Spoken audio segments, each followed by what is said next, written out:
September 2nd, 1998. That was the day Jordan Belfort ward end. Federal agents arrived at his Hamptons mansion with handcuffs, a warrant, and years worth of evidence that the entire empire that he had built was paid for with money stolen from ordinary people who had trusted a wrong voice on the phone. The yacht sitting in the harbor, the private jet standing by, the mansion he was standing in, all of it, every single dollar of it, traced back to $200 million taken from retired couples, small business owners, and ordinary people who had answered a phone call and made the mistake of believing what they were told. He was 36-year-old. The FBI had been watching him for years and they had everything. What happened next is the part that should make you angry. And here's the question at the center of all this. How does a middle-class kid from Queens, New York, with no family connections, no inherited wealth, and no special advantage end up running a fraud corporation so large that the FBI spent years trying to understand how it works? How does a man steal hundreds of millions of dollars from ordinary people, got caught, cooperate with the FBI, serve less than 2 years in prison, and then build his second career telling the world the story of how he did it? And lastly, how did an entire system, regulations, banks, law enforcement allow it to go on for so long as it did? By the end of this video, you will have the complete answer to every one of those questions. The rise, the fraud, the excess, the fall, the deal, and the aftermath that still makes people angry till date. This is the full story of Jordan Belfort and Stratton Oakmont, and nothing is left out.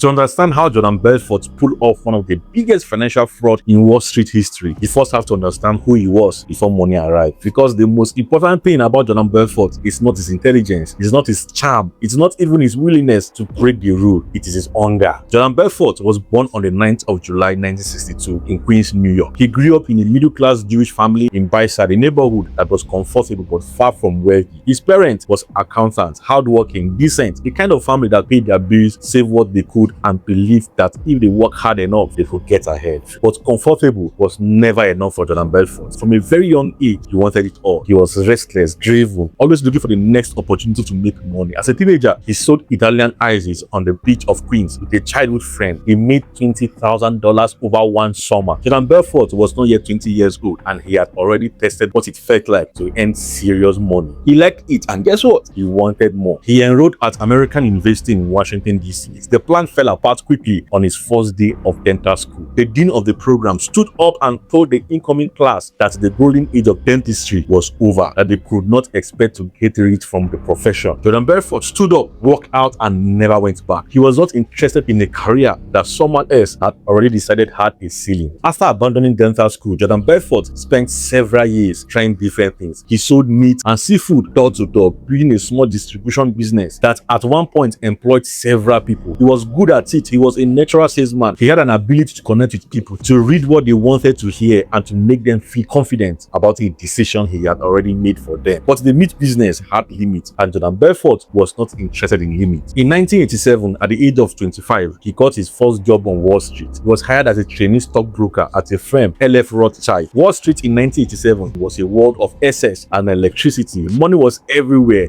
Young brokers were becoming millionaires. The energy was unlike anything Jordan Belfort had ever experienced. He felt immediately that this was where he belonged. He threw himself into learning everything: how the market worked, how stock were bought and sold, how brokers made their commissions, how the whole machine operated. He had found his arena, and then just months after he arrived, the machine broke. And that's where it started getting crazy. On the 19th of October 1987, the United States stock market suffered the largest single-day percentage crash in its history. The day became known as Black Monday. The Dow Jones Industrial Average, which is the index that measured the performance of the biggest companies on the American stock market, fell by 22% in a single day. To put that in single terms, imagine you had $100,000 invested in the stock market on the morning of Black Monday. By the end of that same day, it was worth $78,000 in one day with no warning. You can see clearly how crazy it was. The entire financial industry was chaos. Firms collapsed, jobs disappeared overnight. LF Rothschild, the firm that had just hired Jordan Belfort, went bankrupt within a year of that crash. He was out of job before he his career had properly started. Most people would have taken that as a sign to find a different path. Jordan Belfort took it as a temporary setback on the way to something bigger. He spent a period doing what he could to survive, working whenever he could find job, learning, planning, waiting for the right opportunity. The opportunity arrived in the form of a small brokerage firm in a strip mall on Long Island, a world away from the glamming flowers of Wall Street, a place that most serious finance professionals would have dismissed without a second thought. Jordan Belfort walked in and immediately saw something that almost nobody else have seen. He saw a gold mine. The firm was called Investor Center. It was a small, unglamorous operation that did in what are called penny stock. We'll explain exactly what penny stock are in the next chapter, because understanding them is essential to understanding how the fraud works. But for now, what matters is this: penny stocks paid brokers an extraordinary high commission compared to regular stocks, and the regulations governing how they were sold were significantly lower than the regulations around mainstream investment. Jordan Belfort arrived at Investor Center, absorbed everything about how it operated, and immediately understand how to weaponize it. He was so effective so quickly that he was soon earning more than anyone else in the firm. His natural ability to sell, honed from years of selling eyes and meat and anything else he could get his hands on, combined with his knowledge of the market and his complete absence of hesitation about doing whatever it took to close deal, made him almost immediately the most productive broker in the building. In 1989, Jordan Belfort had a partner named Danny Porruge, who would become one of the central figures in the operation. Set up his own firm. They called it Stratton Oakmont. The name was chosen deliberately. It sounded old, established, trustworthy, the kind of firm that had been around for generations and handled money with quiet, reliable competence. But guess what? It was none of this. Stratton Oakmont was a boiler room operation from the beginning. You might be wondering, what is a boiler room? A boiler room is a high-pressure sales operation where brokers made rapid-fire phone calls to potential investors using aggressive scripts and high-pressure tactics, push them into buying investments that the broker and the firm benefit from selling, regardless of whether those investments are actually good for the investor. Stratton Oakmont quickly outgrew the strip mall. It moved to larger premises. It hired more brokers. It developed a culture unlike anything Wall Street had ever officially seen before. And Jordan Belfort was at the center of it all, building something that would eventually process hundreds of millions of dollars and destroy thousands of lives, while making him one of the most talked about figures in American history.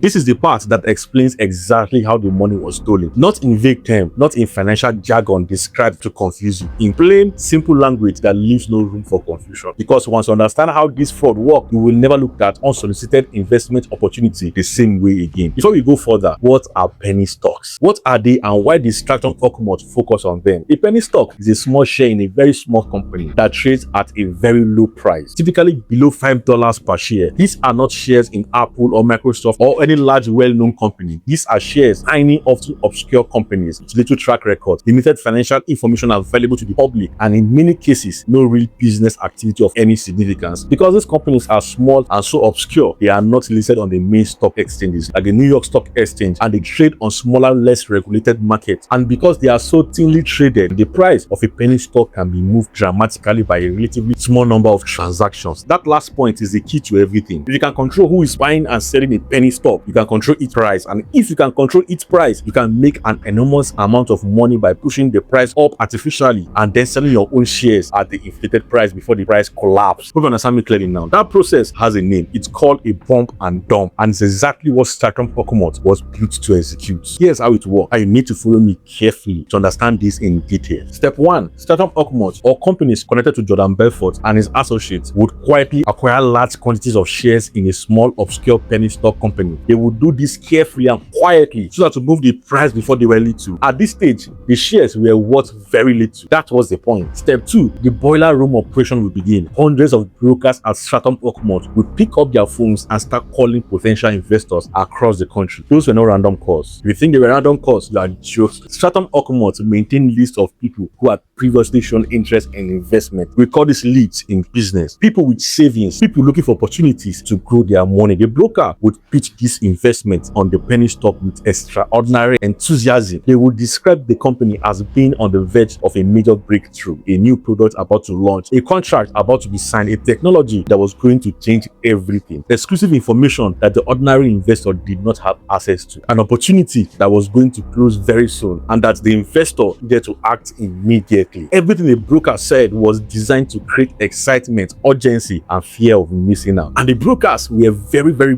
good at it. They had been been trained by Jordan Belfort himself, who was one of the most gifted sales trainers anyone who worked for him had ever encountered. Step 3. An investor started buying the stock based on those pitches. The price began to rise, and as the price rose, it became easier to convince more investors to buy in, because now there was visible evidence that the stock was going up. More buyers meant the price went higher. Higher prices attracted more buyers. The momentum built on itself. This is the pump. Don't forget what I explained earlier, the pump and dump method. This particular stage is the pump, inflating the price of the stock artificially by driving demand through aggressive, misleading sales tactics. Step 4. Once the price has been pumped up to a level that generated a significant profit on the shares that Stratton Oakmont and its associates had acquired quietly in step 1, they sold quickly at once or in a rapid sequence, taking their profits at the inflated price. This is the dump, selling the shares at the artificially high price before the price collapsed. Step 5. With large holders having sold their shares, there were no longer anything driving the price up. The artificial momentum disappeared. The stock price collapsed back to where it had started, or even lower. The investor who had bought it at high inflated price, the ordinary people who had answered the phone call and trusted the broker's pitch, were left holding shares worth a fraction of what they had paid for. Their money was gone, transferred willingly from their savings account into the pocket of Jordan Belfort and his associates. And then Stratton Oakmont moved on to the next stock, and he did it again. The brokers at Stratton Oakmont did not improvise their sales pitch. They followed scripts, carefully developed, extensively rehearsed scripts that Jordan Belfort had personally crafted and refined over time. These scripts were psychological masterpieces of manipulation. They were designed to overcome every objection an investor might raise, every hesitation, every moment of doubt. If an investor said they need to think about it, the broker had a response for it. If they said they needed to talk to their spouse first, the broker had a response for that too. If they said they did not have the money right now, the broker had a way to work around that. The script used specific language designed to create trust, urgency, and excitement simultaneously. Brokers were trained to speak with absolute confidence and authority, to sound like they were doing the investor a favor by giving them access to this opportunity, to make the investor feel that hesitation was the real risk, not investment. Jordan Belfort trained his brokers relentlessly. He would stand at the front of the rope and demonstrate techniques. He would replay objections and show how to overcome them. He created a sales culture of such intensity and competitiveness that brokers pushed each other to perform at higher and higher levels. The results were extraordinary. Stratton Oakmont brokers were closing deals at rates that legitimate Wall Street firms could not match, because legitimate firms were constrained by rules about what they could say and how they could sell. Stratton Oakmont operated as though those rules did not exist. This is the part that needs to be said clearly, because it is easy to get lost in the drama of the fraud and forget who was actually being harmed. The people on the other end of those phone calls were not sophisticated investors who understood the risk they were taking. They were ordinary people who had spent their working life savings for a comfortable retirement, small business owners who had built something through years of hard work, people who had inherited modest sums and were trying to make them grow, people who answered the phone call and heard a confident, enthusiastic voice telling them an amazing opportunity and made a decision to trust it. Many of them lost significant portions of their savings. Some lost everything. The total amount stolen from investors through Stratton Oakmont operation is estimated to approximately $200 million,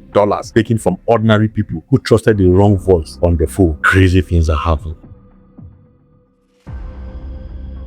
By the early 1990s, Stratton Oakmont was not a strip mall brokerage anymore. It had grown into something that barely seemed real. The firm operated out of a large office complex in Lake Success, Long Island. At its peak, it employed over 1,000 brokers. 1,000 people making calls, running scripts, closing deals, and generating commissions at a high rate that produced millions of dollars every single day. Jordan Belfort was 28 years old, very young guy. He was making approximately $250 million a year. That is crazy. At 28 years old, from a firm that had started in a strip mall less than 5 years earlier. And guess what? He spent it all. All of it, faster than most people could ever imagine spending that kind of money. Jordan Belfort's lifestyle during the peak years of Stratton Oakmont was the kind of thing that most people only see in films, because eventually it became a film. But the reality was more extreme than even what the film captured. He owned a mansion in the Hamptons, one of the most exclusive addresses in the United States. He owned multiple luxury cars. He had a private jet available whenever he wanted. He traveled the world in a style that most heads of state would recognize. His yacht deserves special mention. He purchased a yacht called Nadine, named after his second wife. The yacht was 167 feet long. It had a crew of full-time staff. It had a helicopter landing pad on the upper deck with a helicopter to match. Can you imagine that? This guy is on a different level, guys. He sailed it across the Mediterranean. He threw parties on it that lasted for days. But here's the thing. He had a drug habit that matched the scale of everything else about his life. Quaaludes, which are powerful sedative drugs that were popular in the 1970s and had been made illegal in the United States, were consumed by Jordan Belfort and many people around him in quantities that were genuinely dangerous. Cocaine was a constant presence. He combined substance in ways that regularly put his life at risk. What happened inside Stratton Oakmont offices during this period is the kind of thing that required a moment of absorb. Jordan Belfort understood something important about his culture. He understood that to get people to work to maximum intensity, you had to create an environment where extraordinary behavior felt normal, where excess were celebrated, where reward for performance were visible, immediate, and spectacular. So he created exactly that environment. Monday morning meetings at Stratton Oakmont were legendary events. Jordan Belfort would address the entire firm, hundreds of brokers back into the trading floor, delivering motivational speeches that had been described by people who witnessed them as unlike anything they had ever seen. He was a natural orator with an extraordinary ability to whip a room into a state of frenzied excitement. By the time he finished speaking, the brokers were ready to run through was the reward for top performance were lavish and public. Cash bonuses handed out on the trading floor in front of everyone. Luxury cars awarded to the highest earners. Chips, jewelries, public recognition that made high performance into celebrities within the firm and made everyone else desperate to reach the same level. There were also events that were far beyond anything a normal workplace would consider appropriate. Parties at the office that involved behavior that would end careers at any legitimate firm. Belfort had described and written about this event himself, and they paint a picture of an environment that had completely disconnected from any normal standard of professional conduct. The culture was one of the pure unrestrained excess. Money was the only value that matters. Making more of it, spending more of it, and celebrating the making and spending of it was the entire point. And it worked in the sense that it produced extraordinary sales results. The brokers at Stratton Oakmont were motivated, competitive, and driven to the levels of performance that kept the fraud machine running at full capacity. But a machine running this hot, this visible, and this reckless was only going to attract attention. And by the early 1990s, the attention was already beginning to arrive. And these were crazy things are about to start happening.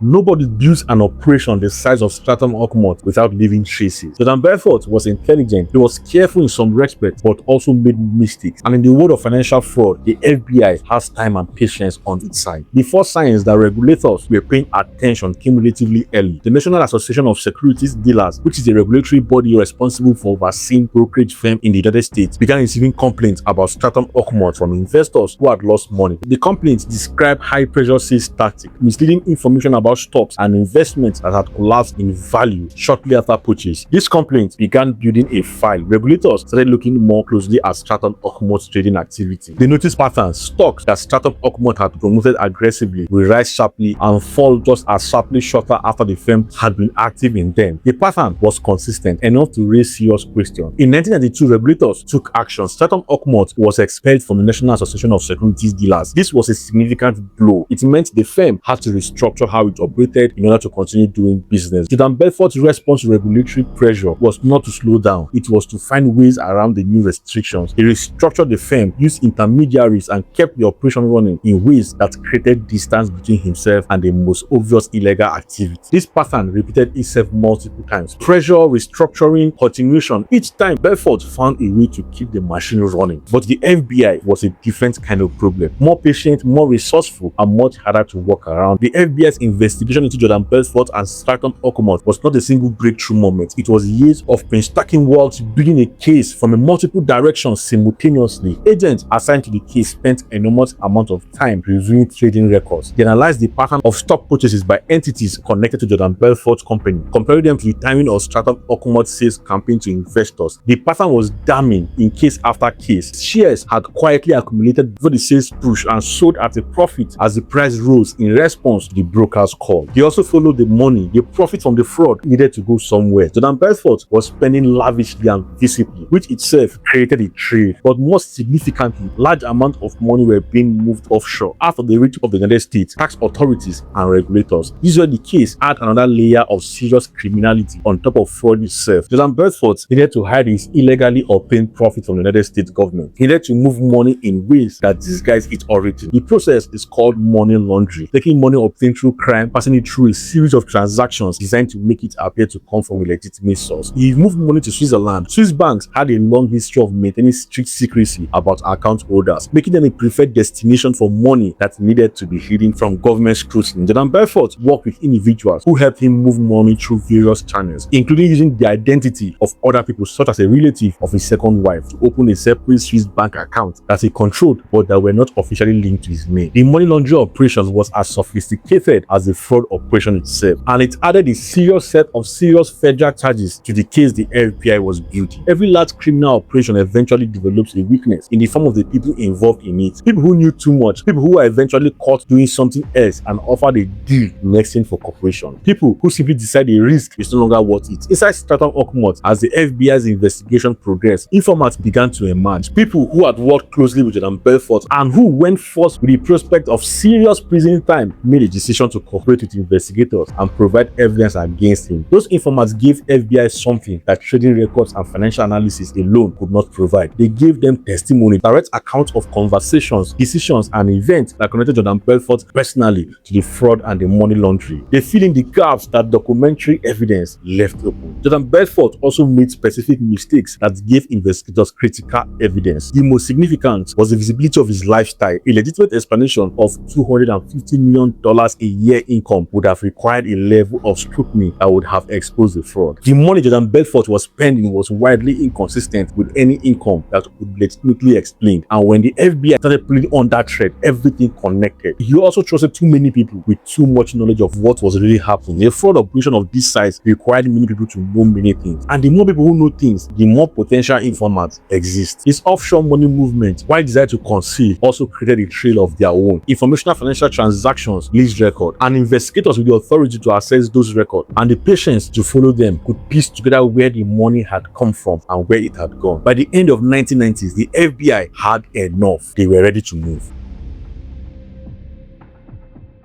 In 1996, federal agents approached Jordan Belfort. The message was clear. The investigation was advanced. The evidence was substantial. He had a choice to make. He could fight the charges, hire the best lawyers available, contest every piece of evidence, and take his chance at trial. Given the scale of the evidence against him, this was a high-risk path. Conviction on all charges would mean decades in federal prison. Or he should cooperate, provide evidence against his associates, his partners, and other people involved in the fraud and the money laundering. In exchange of cooperation, he could receive a significantly reduced sentence. It was not a simple decision. The people he'll be providing evidence against were not strangers. They were colleagues, friends, people who had worked alongside with him for years, who trusted him with their whole life, people who made him rich and whom he had made rich in return. Jordan Belfort chose to cooperate. In 1999, he pleaded guilty to fraud and money laundering charges. He agreed to pay back $210 million in restitutions to investors his firm had defrauded. He agreed to provide the government with evidence against others involved in the operation. His cooperation was extensive. He provided detailed information about the fraud operation, the money laundering, and the individuals involved. Several people were prosecuted and convicted based on the evidence that Jordan Belfort had provided. Danny Porush, his closest partner and co-founder of Stratton Oakmont, was among those convicted. Porush received a sentence of nearly 4 years in federal prison. The restitution agreement required Jordan Belfort to repay $210 million to his victims. That figure represents the estimated losses suffered by the investors who had been defrauded through Stratton Oakmont operation. But here is the crazy thing: he has never fully paid it till date. As of the time of making this video, more than 2 decades after the restitution order was issued, Jordan Belfort had paid back a fraction of what he owed. His victims, many of whom were elderly and in some cases in genuine financial hardship as a result of what was stolen from them, have received cents on the dollar compared to what was taken. His cooperation also saved him from the full weight of the sentence he could have faced on charges that could have resulted in decades in federal prison. His cooperation resulted in a significantly reduced recommendation from prosecutors. In 2003, Jordan Jordan Belfort was sentenced to 4 years in federal prison. Because of his cooperation with the government, he served just 22 months of that sentence at a minimum security facility in Nevada that housed other white-collar criminals. 22 months for stealing approximately $200 million from thousands of ordinary investors, for laundering money through offshore accounts, from running one of the most brazen fraud operations in Wall Street history. 22 months for stealing over $200 million.